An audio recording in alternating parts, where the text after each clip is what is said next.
Hello friends, welcome to Java tutorial series. Dear friends, आज के इस लेक्चर में हम डिस्कस करेंगे डेसिमल टू हेक्साडेसिमल कन्वर्जन के ऊपर और साथ ही साथ एक एग्जांपल बनाकर समझेंगे ताकि जावा प्रोग्रामिंग के इनसाइट आप decimal to hexadecimal conversion better तरीके से कर पाएँ। तो चलिए स्टार्ट करते हैं।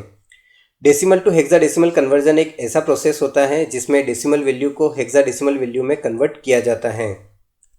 जावा के पास डेसिमल टू हेक्साडेसिमल कन्वर्जन के लिए 2 हेक्स स्ट्रिंग नेम का मेथड अवेलेबल है जो कि इंटीजर नेम की क्लास के इनसाइट है। चूंकि ये मेथड स्टैटिक है तो आप इंटीजर नेम की क्लास से सीधे इसे कॉल कर सकते हैं। यहाँ पर आप देख सकते हैं, आपको एक टेबल दिखाई दे रहा है। इस साइड जो भी वैल्यूज़ आप देख रहे हैं वो डेसिमल वैल्यूज़ हैं, इस साइड जो भी वैल्यूज़ आप देख रहे हैं वो हेक्साडेसिमल वैल्यूज़ हैं। तो यहाँ पर इनमें से कोई एक डेसिमल वैल्यू हम लेंगे और उसका हेक्साडेसिमल वैल्यू हम कन्वर्ट करके देखेंगे। तो चलिए एक एग्जांपल के साथ समझने की कोशिश करते हैं।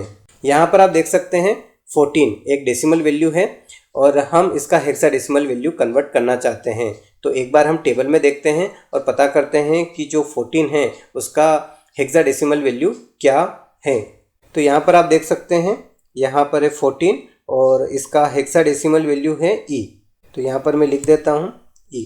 देखिए, जो हेक्साडेसिमल वैल्यू होती है उसमें अपर केस लोअर केस दोनों एक ही होते हैं, अलग अलग नहीं होते हैं। ठीक है, तो आप कैपिटल ए ई लिखें या स्मॉल ई लिखें, उससे कोई फ़र्क नहीं पड़ता। ठीक है, तो यहाँ पर हम डेसिमल टू हेक्साडेसिमल कन्वर्जन करके देखेंगे।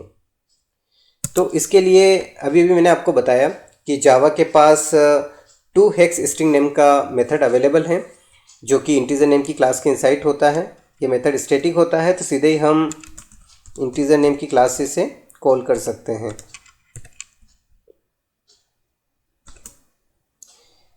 यहाँ पर हमें डेसिमल वैल्यू नेम के वेरिएबल को पास करना होगा जिसके इनसाइट डेसिमल वैल्यू है। ये जो 2 हेक्स स्ट्रिंग नेम का मेथड है ये इसे हेक्साडेसिमल में कन्वर्ट कर देगा।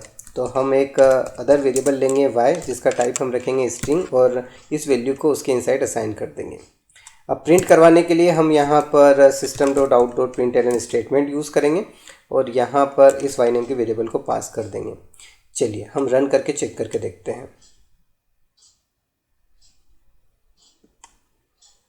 यहाँ पर आप देख सकते हैं जो 14 था डेसिमल वैल्यू उसका हेक्साडेसिमल वैल्यू ई आ चुका है। यहाँ पर आप वैल्यू चेंज करके भी देख सकते हैं।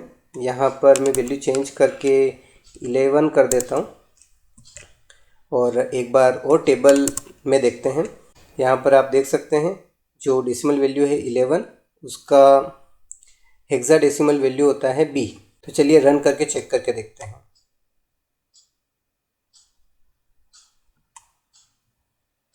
तो यहाँ पर आप देख सकते हैं, यहाँ पर आपको आउटपुट मिला है बी।